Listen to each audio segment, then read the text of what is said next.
Amen. Sige po, tayo po muna yung manalangin sa Panginoon. Purihin kayo, Diyos. Hallelujah. Glory, glory, Lord. Maraming salamat po sa hapong ito, Panginoon. Muli kaming magsasama-sama sa isang pagsamba. Salamat, Lord, sa presensya ng bawat isa. Tulungan mo po, Diyos, na yung aming pagsamba na gagawin, Panginoon, ay tunay ngang maging kalugod-lugod sa inyo. Tulungan mo, Lord, na ang bawat na narito at yung nasa kanilang tahanan na nanonood, Lord, sumasamba sa pamamagitan ng pagsamba. Tulungan mo, Lord, na hindi kami, Lord, aalis o hindi kami, Lord, hindi matatapos ang gawain to, Lord, na hindi namin matatanggap, Panginoon, anuman yung mga mensahe mo na nais ipagkaloob sa amin. Marami pong salamat, O Diyos, sa pangalan ni Jesus. Amen. Amen. Sige, palakpakan natin ang Panginoon. Amen. Ngayon po ay dediretso na po ulit tayo doon po sa ating pagpatuloy na July series na Futureless. Pag sinabi nga po nating Futureless ay yung walang hinaharap na kinabukasan sa kanyang pananampalataya. Amen. Alam niyo po, mahalaga sa atin bilang mga Christian, tayo mga born again, na merong paglago yung ating pananampalataya. Amen. Hindi, laging ang inahan tulad yan sa isang bata na kapag ipinanganak, siyempre lumalaki. Ganon din. Kaya nga, yung talata rin natin gagamitin mamaya, makita natin na ang tawag nga po ni Paul doon sa mga hindi lumalagong pananampalataya ay yung mga sanggol pa sa pananampalataya. Amen. Kaya po, we need natin na talagang mag-grow ang ating pananampalataya. At alam niyo po, yung magiging topic natin lagi, ngayon, medyo tawag to, yung medyo pasermon lagi yung dating. At yung pasermon naman ito, hindi naman to pakondena. Kundi sabi doon sa Hebrew rin, 12:5-6, na tayo po ay dinidisiplina ng Panginoon, tayo itinutuwid ng Panginoon dahil itinuturing niya tayong anak. Amen. Kung hindi niya tayo anak, hindi niya pababayaan na lang yung ating buhay. Kaya nga, kung makarinig man tayo ng mensahe sa buong buwan ng July na medyo para sa atin, alam naman natin, accept yung mga bagay na yan. Amen. Alam naman natin yung mga pagkukulang natin. Amen? Sige, ngayon po. Next slide. Yan. Yan po yung talata natin sa series message. Unang Korinto 1 hanggang 3. Mga kapatid ko, hindi ko kayo makausap bilang mga taong nagtataglay ng Espiritu. Kailangan kausapin ko kayo bilang mga taong namumuhay pa ayon sa laman at mga sanggol pa sa pananampalataya kay Kristo. Kaya dito makita na yun sa talata pa lang, ipinakikita na rito. Pag sinabi kasing futureless, immature pa eh. Diba? Kaya sabi ni Paul dyan, hindi ko kayo makausap bilang mga taong nagtataglay ng Espiritu. Sabi niya, kinakailangan pa na, kailangan kausapin ko kayo bilang mga taong namumuhay pa ayon sa laman. Ba? Ibig sabihin, nakita natin yung immature, meron pa kasing makasanlibutan o makalaman, yung dating ng buhay, kaya hindi, yung wala yung paglago ng pananampalataya. Next, sabi pa dyan, gatas ang ibinigay ko sa inyo noon at hindi matigas na pagkain, sapagkat hindi nyo kaya iyon, subalit ngayon ay hindi pa rin nyo kaya. Last, sabi dyan, sapagkat nananaig pa sa inyo ang laman, ang inyong pag-iinggitan, nagpaaway-away, ay palatandaan na makasanlibutan pa kayo at namumuhay ayon sa laman. Amen. Purihin ang salita ng Diyos. Ngayon po, last Sunday, ang topic natin, the problem of compulsive business. Ngayon pa rin po ay yung problema pa rin po. Ito po kasi nagiging problema ng mga immature o mga futureless Christian. Diba? Yung pag-uusapan natin, yung nakaraan nga ay masyadong abala sa mga bagay na hindi naman dapat pagkaabalahan. Ngayon naman po, ang pag-uusapan naman natin, next, ayan, the problem of misplaced priorities. Ibig sabihin, yung problema po ng mga maling prioridad sa buhay. Amen. Alam ko kasi, meron tayong kanya-kanyang, meron tayong kanya-kanyang priority sa buhay, pero kinakailangan, tandaan nyo po, tayo po yung mga born again, tayo yung mga Christian. We are not unbeliever, kaya yung priority natin, dapat alam natin. Hindi tayo parehas ng takbo ng buhay. Bagamat narito tayo sa isang mundo, magkaiba yung galaw natin. Kaya dapat wag nating itutulad doon sa pamantayang ginagawa nila at yung pamantayan na ginagawa natin bilang mga mananampalataya. Amen? Kaya pagdating sa prioridad, dapat alam natin yung tamang prioridad na ginagawa natin. Tignan natin yung definition niyan. Ang sabi niyan, giving more priority to something that indeed should require less priority from you that point in time. Sa Tagalog po, sabi rito, ito raw po ay pagbibigay ng higit na prioridad sa isang bagay na talagang nangangailangan ng mas kaunting prioridad. Ibig sabihin, dapat yung less priority, yun yung binibigyan mo ng more on priority. Diba sabi nga rito, mula sa punto ng iyong oras o panahon. Sabi nga rito, ang magaling paglalagay ng prioridad sa makatuwid ay hahantong sa pagkawala ng isang prioridad na dapat pinakamahalaga. Kaya nga binabanggit ko, huwag yung isipin na katulad ka tayo ng iba natin mga kakilala, katrabaho, kaklase, iba yung prioridad nila. Ibahin natin yung atin. Bilang mananampalataya ng Panginoon, iba tayo mag-priority sa life. Kaya tandaan natin, kaya sabi rito, di ba yung maling paglalagay ng prioridad ay humahantong sa pagkawala ng dapat na mahalagang priority na inuuna natin sa Panginoon. Amen. Basahin natin yung pinakatalata natin. Yan. Next. Sabi dyan, sa Lucas 12:16 hanggang 21, pagkatapos isinalaysay ni Jesus ang isang talinhaga, isang mayaman ang umani ng sagana sa kanyang bukurin. Kaya't nasabi niya sa sarili, ano ang gagawin ko ngayon? Wala na akong paglagyan ng aking mga ani. Next. Alam ko na, ipagigiba ko ang aking mga kamalig at magpapatayo ako ng mas malalaki. Doon ko ilalagay ang aking ani at ibang ari-arian. Next.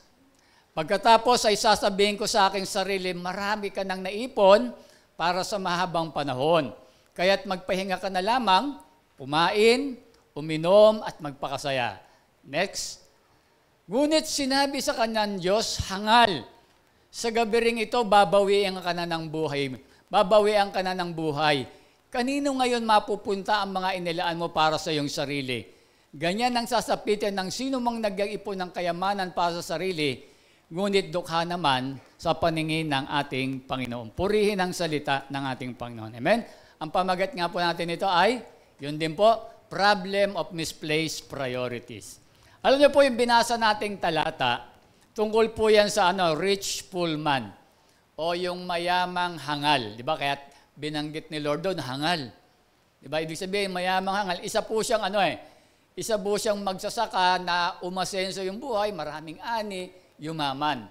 Kaya lang, iba yung priority niya Kaya nga sabi ko sa inyo, iba yung priority natin, iba yung priority ng merong Kristo at walang Kristo. Magkaiba yung priority natin. Dapat alam mo sa sarili mo saan ka baron. Di ba? Yung meron kang Kristo at walang Kristo sa buhay. Diba? Kaya wag mong i-compare yung sarili mo sa iba.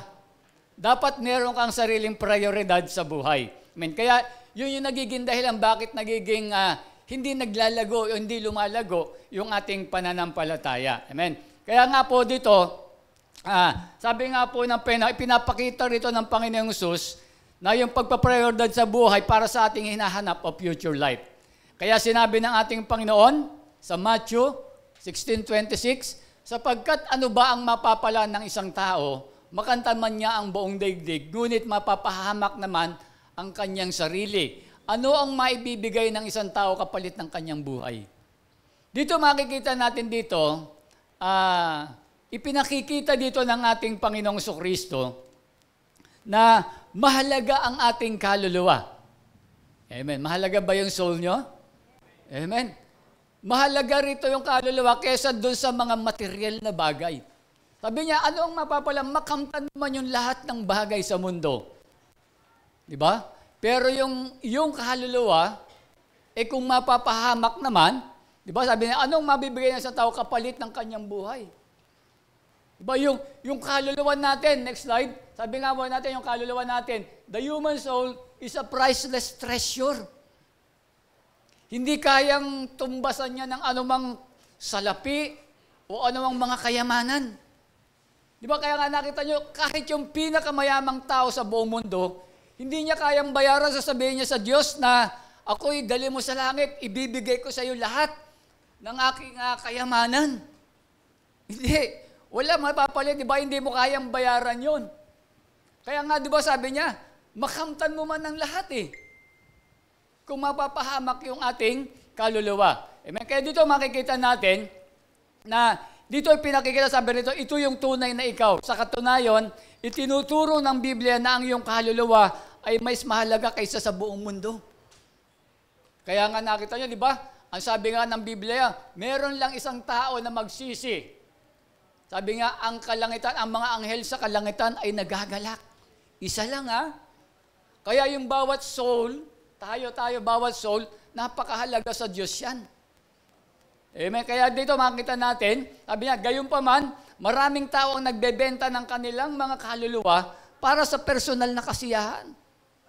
Yung bang ipinagpapalit natin yung buhay natin doon sa mga kalayawan natin o doon sa mga bagay na hindi makakabuti sa ating Panginoon. Diba? Kaya meron kasi ganyan mga tao na talagang wala siyang pakialam sa kanyang soul. Wala siyang pakialam kahit mamatay siya kung saan ito mapupunta. Ay naku, napakahalaga yan sa buhay natin. Amen? Kaya nga dito bilang mga Kristiyano, sabi rito, wala na tayong dapat unahin sa ating pamumuhay sa araw-araw sa mundong ito para sa ating hinaharap, kundi ang Diyos at ang mga spiritual na bagay. Babasahin natin yung ating talata. Ito, halos palagi natin ginagamit. Matthew 6:33. Next slide, kuya. Ngunit higit sa lahat, bigyang kahalaga ninyo ang kaharian at ang pamumuhay ng ayon sa kayong kalooban, ibibigay niya sa inyo ang lahat ng mga bagay nito. Dito makikita niyo po sa talatang ito, tignan niyo pong mabuti. Kung meron man tayong mga pangarap sa buhay, meron naman tayong marating sa buhay, ang sabi ng Panginoon, kaya niya namang ibigay yan Ang problema, ang kailangan mo lang, unahin mo lahat muna ang Diyos. Ang problema, ginagawa natin, inilalagay natin sa kamay natin. Inilalagay natin sa sarili natin yung mga bagay na gusto mong makamit sa buhay, pero makita natin, di ba? Inilalagay mo, ikaw yung gumagawa. Kaya minsan, ninineglect mo ang Diyos para magawa mo yung mga bagay na yon. Bagay nun ang nangyayari. Kaya dito makita natin, sabi ni Lord doon kanina sa rich fool man, hangal yung ganong tao Kaya titignan nyo, sa mundo hindi hangal yun. Sa mundo nga, successful yun Yumaman Di ba? Sa mundo, gano'n yun, yumaman. Pero pag babasahin mo yung Biblia, pagdating sa spiritual na bagay, hindi diba sabi ng Panginoon, yun yung mahirap sa paningin niya, yung mga taong gano'n.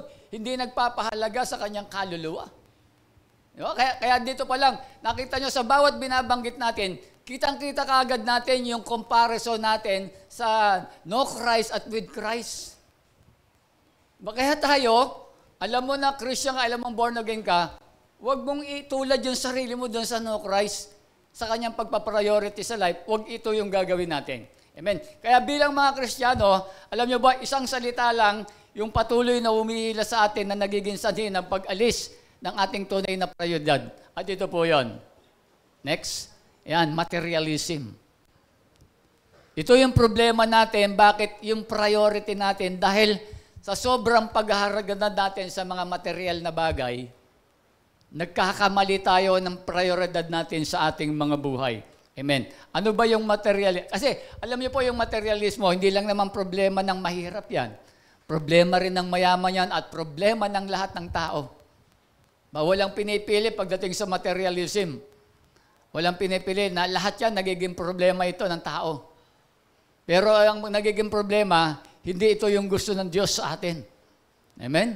Bagamat yung mga bagay na yan, kailangan natin yan. Nakita nyo, yung damit nyo, yung mga alahas natin, yung sapatos, kailangan natin. Pero ang sabi ng Panginoon, di ba, kinakailangan, malulong lang tayo mag-priority, yung mga bagay na yan makakamit natin, yung mga bagay na yan sa buhay natin. Tingnan natin, ano ba definition ng materialism? Medyo mahaba lang, no? It's a condition of the heart where trusting or even believing that the outward props of things, money, status, and power that they provide have the ability to achieve for us inward peace, happiness, and satisfaction in life. Sa Tagalogin po natin. Sabi nga po rito, ang materialismo, sabi nga po ito po ay kondisyon ng puso kung saan tayo ay nagtitiwala o kahit na naniniwala na ang panlabas ng mga bagay katulad ng pera, kayamanan, katatayuan, kapangyarihan, na ibinibigay nito ay may kakayahang makamit natin ang panloob na kapayapaan, kaligayahan, kasiyahan sa buhay. Ibig sabihin yung materialismo pala, iniisip mo na itong bagay na mga material, ito yung magpapasaya sa'yo. Ito yung magbibigay ng kapayapaan sa'yo. Natandaan niyo yung sinabi ko noon, yung napanood namin kay Mark Pringris, sabi niya, hindi pera ang nagpapasaya sa tao. Di ba? Diyos ang nagpapasaya sa tao, hindi pera. Dahil ang pera, ibig sabihin kasi, kung yung pera, yung mga material na nagpapasaya sa atin, pag nawala yan, ano mangyayari? Masaya ka pa ba? Hindi ka na masaya. Di ba? Kung yan yung talaga yung magpapasaya natin, pero pag nawala yung mga bagay na yan, hindi ka na magiging masaya. Bakit? Yun lang yung nagpapasaya sa'yo eh. Ba't tignan mo, pag nawalan ka ng pera, hindi ka na masaya. Pero pag may pera, doon ka lang masaya. Diba? Kaya makita nun, ganun daw yung materialism, ito yung nagpapasaya sa atin. Pero ito yung nagiging problema natin, pagdating natin tayo, ito usapang Kristiyano po yung pinag-uusapan natin dito. Pagdating sa usapan natin, tayo mga mananampalataya, hindi ganun yung dating ng ating mga buhay. Kaya nga sabi rito, ang mga material na bagay ay hindi masama sa ating mga sarili. Halimbawa, walang masama na pagtangkilik ng magandang kotse, bahay, kahit magkaroon ng maraming pera. Hindi lang tayo dapat umasa o magtiwala sa mga bagay na yun. Hindi naman sinasabi na, hindi masama yan, mag-provide ka, di ba? Mag-aim ka na magkaroon ka ng kotse, bahay. Kaya lang yung dito ka na magtitiwala. Di ba? Doon mo na ilalagay yung life mo, yun ang magiging problema natin bilang mga mananampalataya. Sa mga hindi mananampalataya, hindi nila problema yun. Kasi wala pa silang Christ sa buhay eh. Kaya ganun yung priority nila sa buhay. Kaya yun po yung makita rin. At sinabi nga po ng ating Panginoong Hesus na isa lang naman yung ugat o pinagmumulan ng maling prioridad natin. Kaya alam nyo, nagbigay ang babala ng Panginoon, Hesus. Kasi isa lang naman, di ba, yung pinagmumulan ng maling prioridad natin sa buhay. Pag sinabing maling prioridad, yung maling pinaplano natin na ito yung inuuna natin. Di ba? Kaya si Christ nagbigay ng babala. Ang sabi po ng talata, Matthew 6:19-21, huwag kayong mag-impok ng mga kayamanan dito sa lupa, dito'y may naninirang insekto at kalawang at may nakapapasok na magnanakaw. Next. Sa halip, mag-impok kayo ng mga kayamanan sa langit, do'y walang naninirang insekto at kalawang at walang nakapapasok na magnanakaw. Sapagkat kung saan naroroon ang iyong kayamanan, naroroon din ang iyong puso. Dito makita nyo po, kung titignan nyo po yung mga talatang binanggit natin, ano po yung napapansin nyo? Isa lang ang gusto ng ating Panginoon. Yung mga material na bagay, wag nating masyadong, yan yung iprioridad natin sa buhay. Di ba? Yun lang yung nakita. Kaya kasi sabi ni Lord, yung babalahan niya, sabi niya, huwag kayong mag-impok ng mga kayamanan dito sa lupa. Bakit nasisira yan eh? Di ba, hindi nga natin, sabi nga natin, hindi naman natin madadala yung mga bagay na yan eh. Pero yung, ano ba yung kayamanan sa langit? Yung ginagawa mo rito, bakit ka nandito? Ito, mananakaw ba to? Hindi. Hindi mo mananakaw to. Yung ginawa mo rito, nakita ng Diyos yan, hindi na makukuha yan.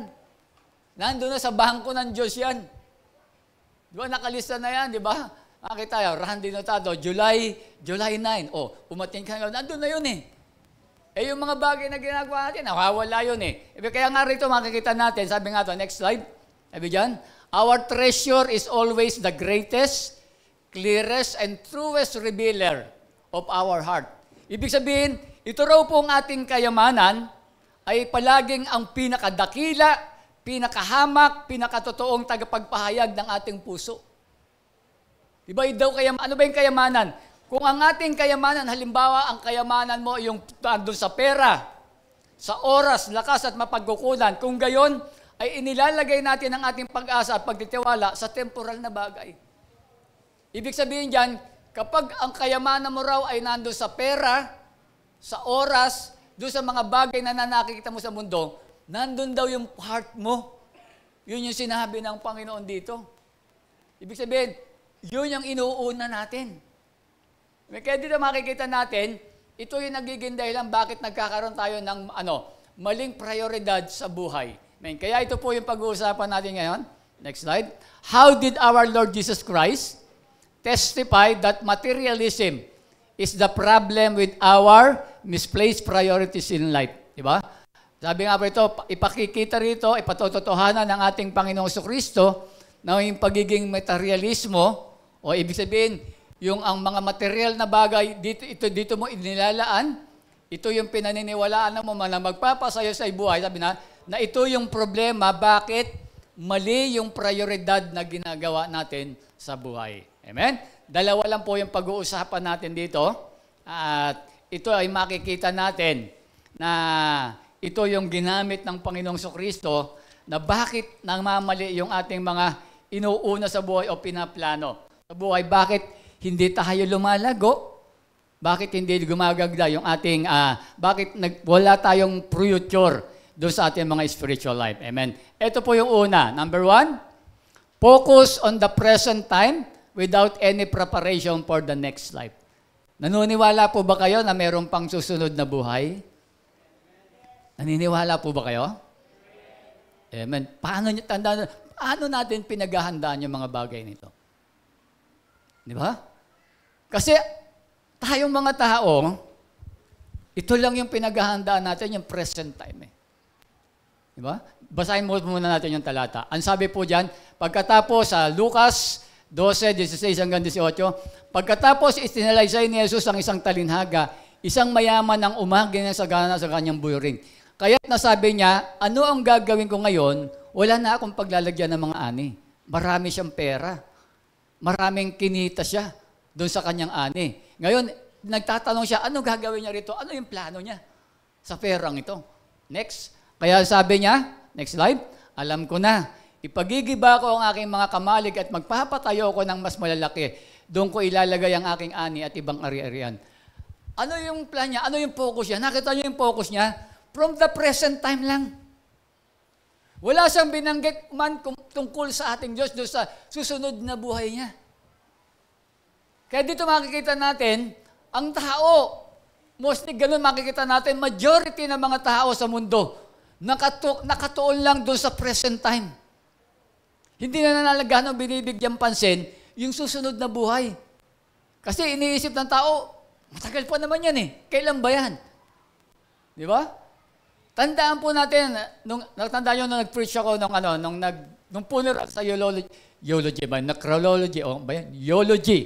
Nung mama ni Eckhart, binanggit ko ron, di ba?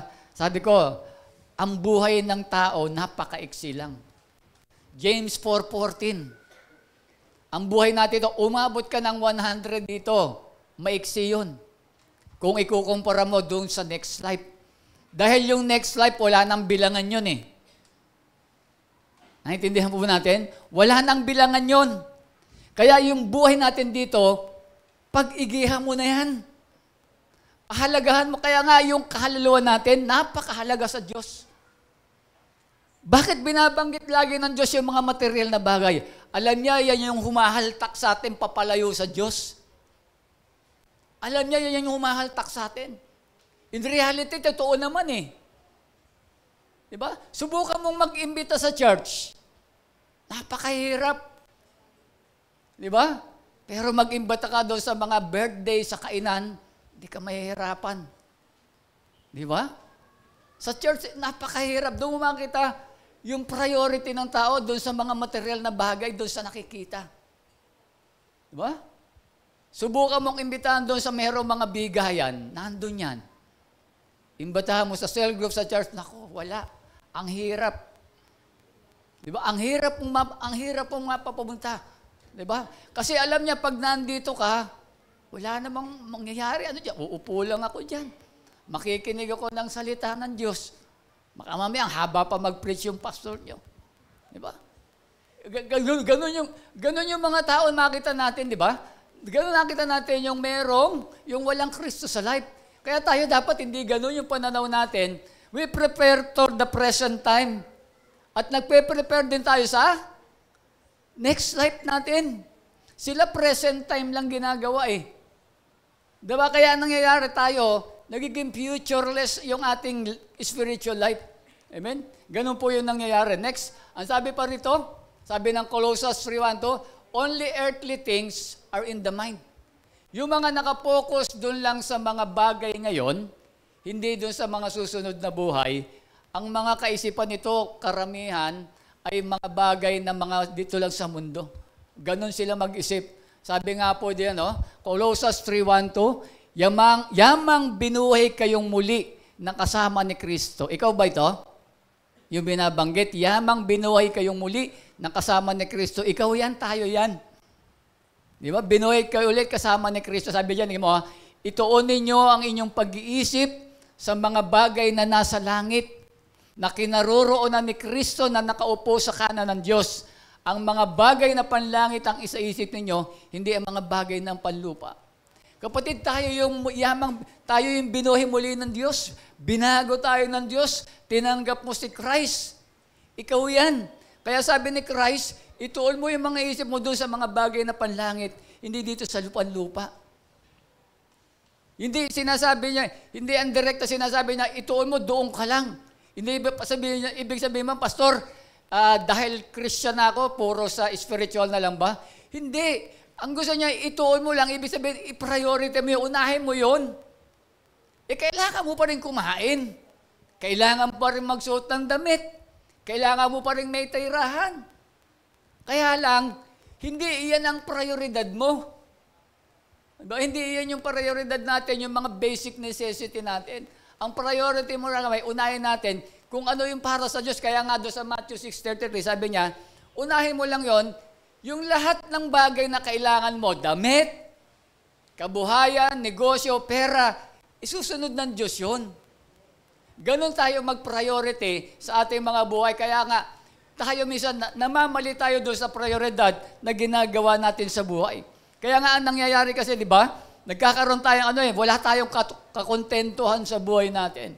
Ang sabi nga ni Oswald Sanders, next slide, sabi niyan, nothing is wrong with seeking great things, but it's wrong to seek great things for yourself. Diba? Kaya nga hindi naman po masama, sabi ni Oswald Sanders, wala namang masama doon sa maghangad ka ng mga malalaking bagay, na magagandang bagay, pero ang problema yung para sa sarili mo lang. Dapat meron ding para sa Diyos, yung po nga iniisip po natin. Kaya di po nangyayari, di ba? Yung mga tao, puro, masama bang yumaman o magpayaman? Masama ba? Hindi masama. Kaya lang, ang nagiging masama lang to, di ba? Kapag yung sobrang pagpapayaman natin, yung sobrang trabaho natin, di ba? Nakakalimutan mo na, di ba? Yung topic nga natin nakaraan, di ba? Inilalayo tayo nito sa Diyos. Di ba? Yung relasyon natin sa Diyos, yung atensyon natin sa Diyos, inilalayo nitong mga bagay na ito eh. Di ba? Kaya nga sabi niya, next slide. Diyan, sinabi ni Jesus sa kanyang mga alagad, tandaan nyo, napakahirap sa isang mayaman na makapasok sa kaharian ng langit. Sinasabi ko rin sa inyo, mas madali pang makadaan sa butas ng karayom ng isang kamelyo kaysa makapasok sa kaharian ng Diyos na isang mayaman. Baka dito makita natin, talagang yung mga mayaman, napakahirap talaga makapasok.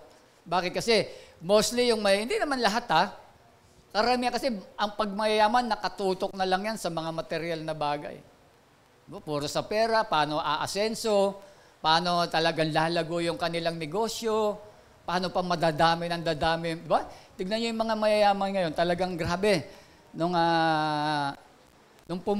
dumaan kami rin sa Cavite, nakita ko, grabe, ang dami palang pag-aari ni Manny Villar doon. Meron nakita ko, Villar City. Ang lawak pala nun. Diba? Pero mo talagang, alam naman natin, yung mga naakusahan, diba, dati si Senator dyan eh. Kaya nakita, tignan nyo yung mga mayayaman ngayon, talagang, minsan, mahal ito? Yung lumiit lang yung kita, iniisip nila na nalulugi na kagad sila. Gusto kasi nila malaki. Kaya nga, mostly yung mga yayaman, kinoconsider na mga greedy. No? Hindi naman lahat, pero makita natin gano'n. Kaya nga, ang sabi ng Diyos, napakahirap ito eh. Kaya nga yung mga talata niya, di ba, huwag kayong mag-impok na kayamanan dito sa lupa. Okay lang, kung ano yung ibigay ng Diyos sa atin, okay lang. Huwag mong masyadong pag-ubusan ng panahon na makakalimutan mo na yung Diyos dahil sa mga ginagawa natin yan. Amen? Kaya yun po yung ano. Pangalawa, next, sabi pa dyan, only earthly things matter. Ang mahalaga lang, doon sa mga nag-iisip, doon sa mga bagay dito sa mundong ito, ay sa kanila yung mga earthly things, yung mga bagay sa mundong ito, yun lang yung pinakamahalaga. Yun lang yung mahalaga. Diba? Pagdating doon sa mga spiritual na bagay, ay naku, hindi na mahalaga sa kanila yan. Diba? Kaya sabi dyan, diba? Sapagkat kung nasaan naroon ang inyong kayamanan, naroon din ang inyong puso. Pag sinabing kayamanan, yung diba, sabi ko nga, ito yung pera, yung mga material na bagay, yung heart mo, doon mo nilalagay. Ang nangyayari, yun ang pinapriority natin sa buhay natin. Amen? Kaya dito makita natin, sabi dyan, material thing is life. Diba? Doon sa mga taong earthly things matter, yung material things, yun na yung kanilang buhay eh. Diba? Nakakita kayo ng tao na ganyan, talagang walang ginawa, diba? Puro pagpapayaman, papasok mula Sabado Lunes hanggang Sabado, walang panahon para sa Diyos, pasok ulit. Diba? Sa kanila, yun na yung buhay. Pero tayo hindi, meron tayong linggo, pumupunta tayo rito dahil sinasamba natin ang ating Panginoon. Amen? Sabi pa nga po rito, this is the successful life. Tignan nyo dito sa mundong ito. Kapag mayaman ka, kinukonsider na nila na successful yun, taong yun. Tignan nyo sa mundo. Kapag mayaman, yun ay matagumpay sa buhay. Sa Diyos ba yun? Hindi. Sabi niya, di ba? Makamtan mo man ang lahat ng bagay sa mundong ito, kung iyong kaluluwa naman ay mapapahamak. Hindi ikaw ang successful life. Pero ang mundo, successful life pag mayayaman. Di ba? Tignan nyo yung mga kilalang mayayaman. Sila lang talagang itinataas ng mga mundo, di ba? Sila lang yung kinikilala, binibigyan ng pagpaparangal, binibigyan ng atensyon. Bakit? Mayayaman, alam nila mga successful din. Diba? Diba kaya nga sabi ng talata, sa Diyos sila yung mahirap sa paningin ng Diyos. Amen? Sila yung mahirap kasi, pero ang pamantayan ng mundo, kapag mayaman, successful ka agad. Diba? Ganun ka agad, kapag mayaman, successful ka agad. Tignan nyo doon sa mga kakilala nyo o kaya sa mga kamag-anak nyo. Pag sila successful, ikaw Christian, naku, hindi ka successful. Diba? Pero makikita po natin yan, di ba? Tandaan po natin yung istorya ni Lazaro at saka yung binatang yung mayamang hari, di ba? Nagkabaligtad yung kanilang buhay. Nagpakasasa sa mundo, si Lazaro nagpakahirap, pero dumating yung time na baligtad yung kanilang life. Amen? Kaya yun po yung makita natin. Sabi po rito, this is what make his life happy. Di ba? Ito raw po yan, no? Yung mga earthly things, ito lang po yung nagpapasaya para sa kanyang buhay. Amen? Kaya ito po yung makikita natin na focus on the present time without any preparation for the next life. Amen? Tandaan po natin mga kapatid, huwag lang kayong mag-focus itong sa panahon na ito. Diba? Kung mag-aaral kayo, mag-aaral kayo mabuti. Magtrabaho kayo mabuti. Diba? Kailangan nyo rin yan. Kung meron kayong mga pangarap, iano niyan. Kaya lang, huwag mong laging kakalimutan ng Diyos. Napakasarap na tumatakbo yung buhay, yayaman ka, aasenso ka, na nagtiwala ka sa Diyos, na kasama mo ang Diyos. Diba? Yun yung napakasarap. Kaya wag lang tayo na, kaya hindi isinasantabi ng Diyos na maging mayaman. By God's will, kung yayaman ka, payayamanin ka ng Diyos.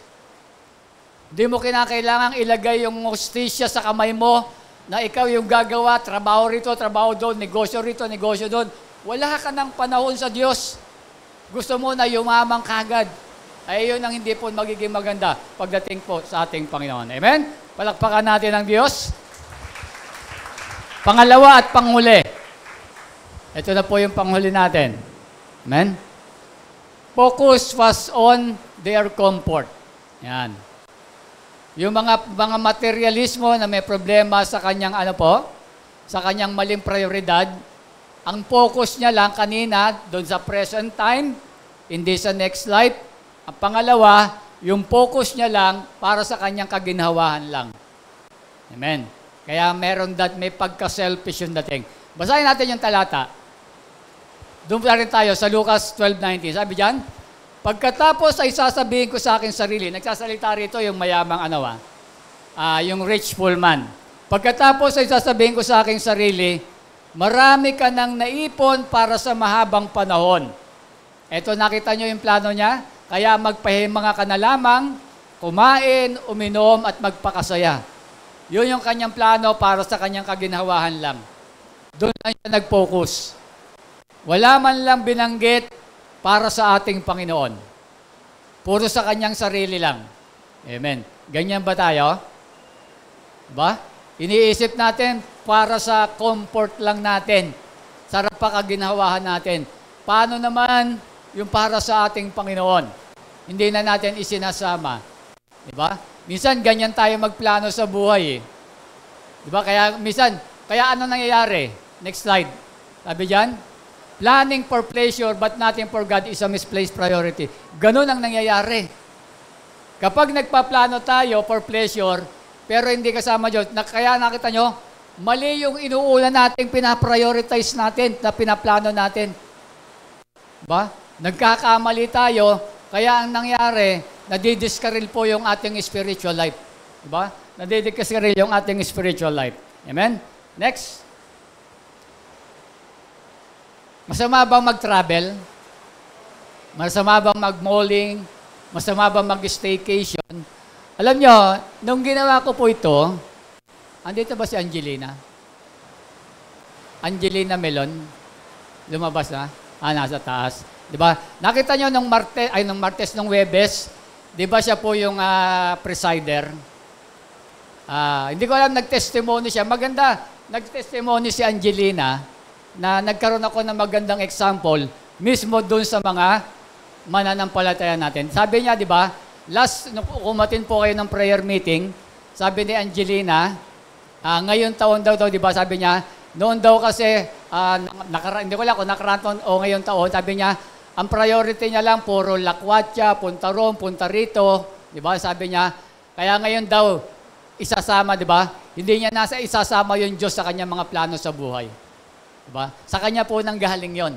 Kay Angelina nang galing. Minsan kasi gano'n nangyayari. Pag focus on comfort, mamaya, yung mga plano mo, di ba? Kaya nakita niyo po yung binasa natin kanina. Ano siya? Kumain, magsaya, magpahinga. Di ba? Yun lang yung for comfort eh. Minsan nagiging gano'n lang tayo, kaya hindi tayo nagkakaroon ng growth. Hindi masamang mag-travel. Kami nga, meron din kami mga traveling Di ba? Meron kami sa August, meron kami sa Boracay, sa kaming pamilya namin. Ang problema lang rito, kung travel tayo ng travel, malling tayo ng malling, staycation tayo ng staycation, wala ka man lang pinaplanos para sa Diyos. Di ba? Dapat meron din. Katulad, ano ba yung mga plano? Katulad yan, di ba? Nagkakaroon tayo ng mga, katulad sa network natin, meron tayong summit leadership, meron tayong mga conference. Dapat isama mo naman yan. Huwag lang yung para sa'yo. Di ba? Dapat meron din yung para sa Diyos. Di ba? Ako, iniisip ko nga, next year, isasama natin na yung bawat departamento magkaroon tayo ng prayer mountain. Hindi lang tayo puro outing. Di ba? Hindi lang tayo puro outdoor fellowship. Di ba? Nabigyan ako ng idea nitong message na to. Na ginagawa natin, puro lang tayo outdoor fellowship, puro outing. Magkaroon naman tayo na isama natin ng Panginoon, magkaroon naman tayo na yung ating departamento, magkakaroon tayo doon sa prayer mountain. Di ba? Ang hirap, di ba? Minsan, ang laki ng mga ginagastos natin pag sa mga nagtatravel tayo. Di ba? Ang problema, doon lang minsan, sa maliit na bagay lang, hindi natin magawa. Kaya dito makita natin, wag lang yung sa comfort natin. Diba, katulad nung diba, yung sa comfort niya, kumain, magpahinga, magsaya. Para sa kanya lang lahat eh. Paano naman yung Diyos? Yung gagawin mo para sa Diyos, diba? Kung may magta-travel ka, mag-travel tayo, walang problema. Kaya lang, isama mo naman ng Diyos doon sa traveling mo. Magplano ka rin doon para doon. Diba? Yun po yung kailangan. Pangalawa, purchase of basic necessities in life. Diba? Dito, masama bang bumili ka ng mga, sapatos, relos, damit, cellphone, bahay, lupa. Masama ba yan? Hindi masama yung lahat ng bagay na yan. Ang sabi po ng Hagay, next, tama ba na naninirahan kayo sa mga magaganda at maayos na bahay, ngunit wasak na wasak ang templo?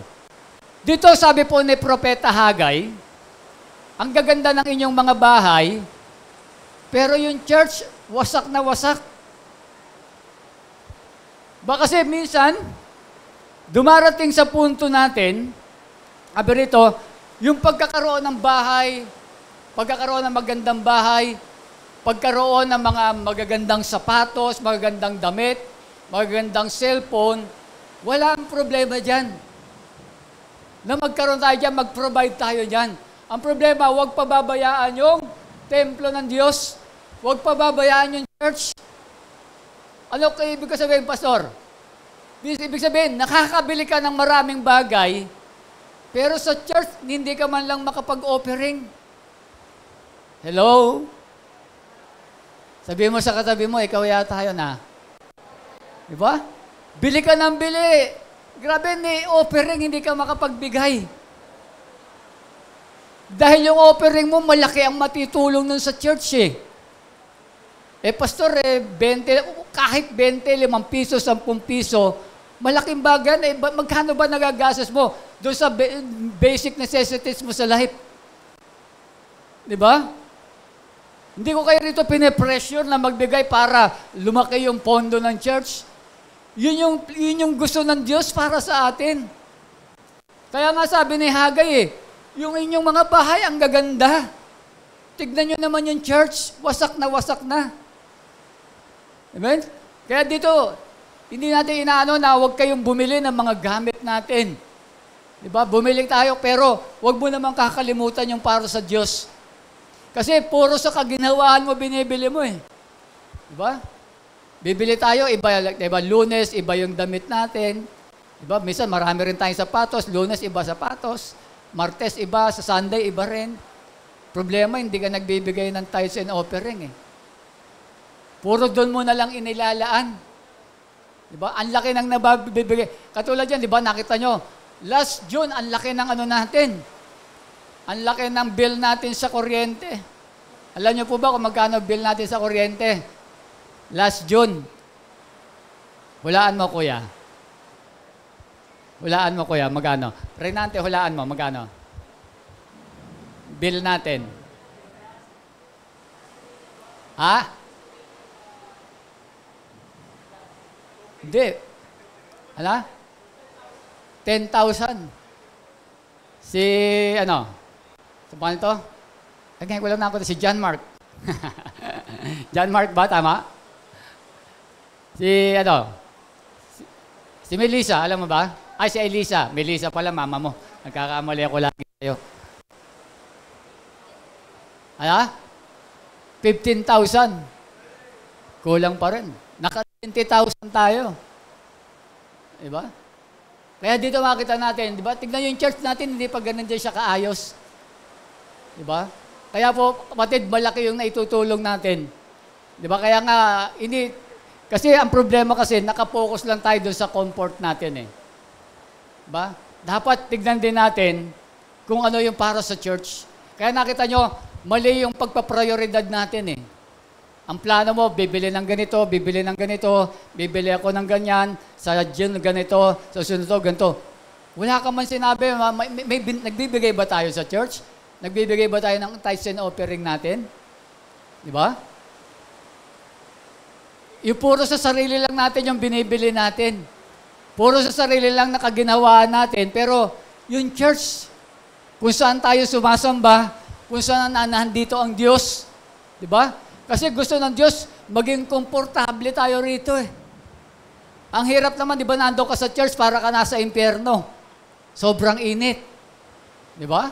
Nung araw, ganun yung nararamdaman namin. Nung wala pa tayo mga aircon. Di ba? Nasa church tayo, pero sobrang init. Pero ganun, di ba, nakita natin, ibig sabihin, pinakikita lang Diyos nandito rito sa atin, kay Hagay, di ba? Yung mga basic needs natin na kailangan natin, dapat meron ka ring pinaplano pinapriority mo rin yung bagay para doon sa church. Amen? Tayo ba may concern ba tayo ng ganyan? Hindi na natin iniisip yan eh. Di ba? Bibihira lang sa mga Christian ang iniisip na magko-concern siya para sa church. Di ba? Para kalimbawa, ganito, parang ano, di ba? Hindi paghahanang malamig, bili ko kaya ng aircon yung church. Na? Sino kaya medyo may ganyang loob, no? Siguro kailangan po ng isang aircon dito eh. Di ba? Sino kaya ihipuin ng Diyos na bibili ng aircon? Parang si Jeremy. Tumitingin sa akin si Jeremy eh. Parang kinakausap yata ni Lord si Pastor Ako bibili ng aircon. Mga 100,000 lang yan, Jeremy. Ayan. Diba? Kayang-kaya mo yon. Diba? Sino ba yung mag-concern tayo sa church? Kasi doon, pinakita na po noong panahon ni Propeta Hagay na yung mga tao, puro pagpapaganda ng bahay lang. Puro sa kanila lang. Yung templo nila, pag magja-church, sira-sira. Wasak-wasak. Pero yung mga bahay, nako, kagaganda ng bahay. Di ba? Amen. Palakpakan natin ang Panginoon. Amen. Sa ating pagtatapos, amen. Bakit ba gusto ng Diyos na una siya lagi sa buhay natin? Hindi niyo napapansin yung mga talatang ginamit natin at yung mga binasa natin, laging gusto ng Diyos, siya yung laging nauna sa buhay natin. Alam niyo ba kung bakit? Ito po, huwag kayong sasamba sa ibang Diyos sapagkat akong si Yahweh ay mapanibuguing Diyos. Yung Diyos pala natin, na totoo at buhay, selosong Diyos. Amen? Gusto niya, yung priority, siya lagi. Pastor, bakit gano'n naman yung Diyos?